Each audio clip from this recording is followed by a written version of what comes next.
अस्सलाम वालेकुम दोस्तों, आज भारत सरकार ने पीएफआई और उन जैसे 8 संगठनों पर बैन लगा दिया है। जहां दोस्तों 5 सालों के लिए इन संगठनों पर बैन लगाया गया है। और पीएफआई के अलावा वो 8 संगठन क्या है जिसके ऊपर बैन लगाया गया है भारत सरकार की तरफ से। उन संगठनों का नाम मैं आपको बाद में बताऊंगा, लेकिन इससे पहले इस बात को जानना ज़रूरी है कि भारत सरकार ने किन सबूतों के तहत इन संगठनों पर बैन लगाया है। जहाँ दोस्तों तो सबसे पहले आपके स्क्रीन पर पहली सबूत यह है कि पीएफआई और इससे जुड़े संगठन गैर कानूनी गतिविधियों को अंजाम दे रहे थे, यानी गैर कानूनी काम को अंजाम दे रहे थे। ये भारत सरकार का कहना है।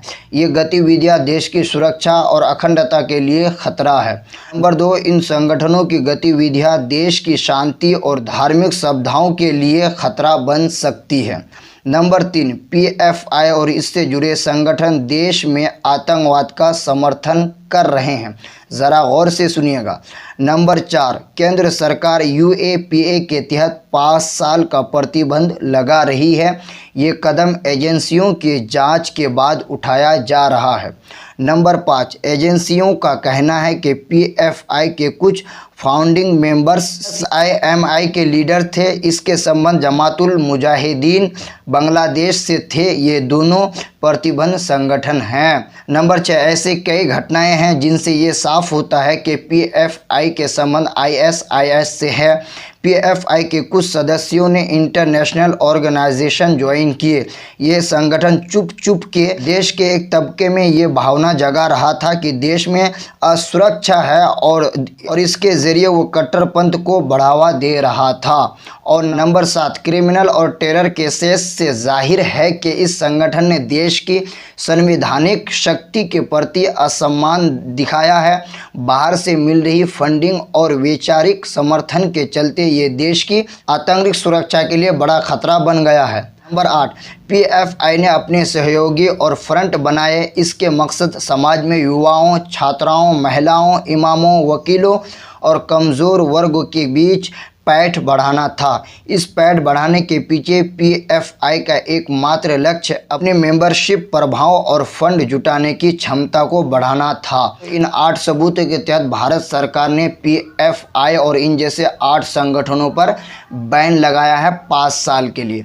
अब इनमें से कुछ सबूतों पर नज़र डालिए तो आपको पता चलेगा कि ऐसी ही तोहमतें जो हैं कई मुसलमानों पर लगाया गया है, कई देश के मुस्लिम पत्रकारों पर भी लगाया गया है कि इसका संपर्क जो है यहाँ तो बांग्लादेश से बताया गया, लेकिन और लोगों पर जो है पाकिस्तान का बताया जाता है। और यही नहीं बल्कि मुसलमानों को जो है देशद्रोह और आतंकवाद भी कहा जाता है, जैसा कि यहाँ भी वही बातें बताई गई है भारत सरकार की तरफ से एजेंसियों के ज़रिए से। तो अब चलते हैं इस बात की तरफ कि उन संगठनों का नाम क्या है। तो देखिए, सबसे पहले पीएफआई तो ही है, उसके बाद नंबर 1 रिहैब इंडिया फाउंडेशन यानी RIF।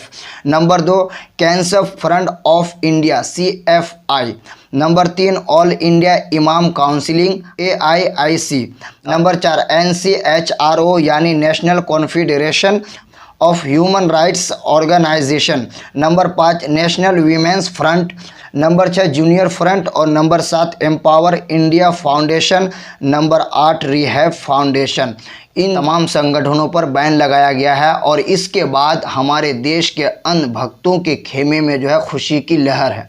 लेकिन अब सवाल ये उठता है कि वो RSS जिनके यहाँ जो है बच्चों के हाथ में तलवारें देकर और बच्चों के हाथ में लाठियाँ देकर सिखाया जाता है और वो अपने परेड में जो है बच्चों के हाथ में, लोगों के हाथ में लाठियाँ थमाता है, और जिसके बारे में ये सबूत आपके सामने है, देख सकते हैं कि इसमें जो है ये लिखा गया साफ साफ जनसत्ता की ये खबर है कि बीजेपी के जीत के लिए RSS ने करवाए बम धमाके। संघ प्रचारक रहने का दावा करने वाले यशवंत शिंदे का आरोप।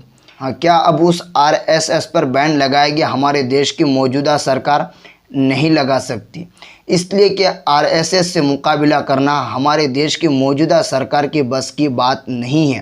पीएफआई और उन जैसे 8 संगठनों पर इन्होंने इसलिए बैन लगा दिया कि उनके बारे में कोई बोलने वाला नहीं। लेकिन वही अगर RSS पर मोदी सरकार बैन लगाती है, मौजूदा सरकार बैन लगाती है, तो तमाम हिंदुओं जो है वो सड़क पे आ जाएंगे। और इसलिए हमारे देश की सरकार RSS को नहीं बैन कर सकती, जिनके बारे में लाखों सबूत मौजूद है और जिनके बारे में तमाम विरोधी पार्टियां ये बात कह रही है कि आरएसएस देश के लिए ख़तरा है, आरएसएस देश के लिए ख़तरा है और आरएसएस को बीजेपी नहीं बैन कर सकती है। शायद इसीलिए आरएसएस के चीफ मोहन भागवत जो है आजकल मदरसे और मस्जिदों का चक्कर बहुत ज़्यादा लगा रहे हैं। तो अभी के लिए इतने हैं। अगर आप चैनल पर पहली बार आएँ तो मेरे चैनल को सब्सक्राइब ज़रूर कर लीजिएगा, आपकी मेहरबानी होगी।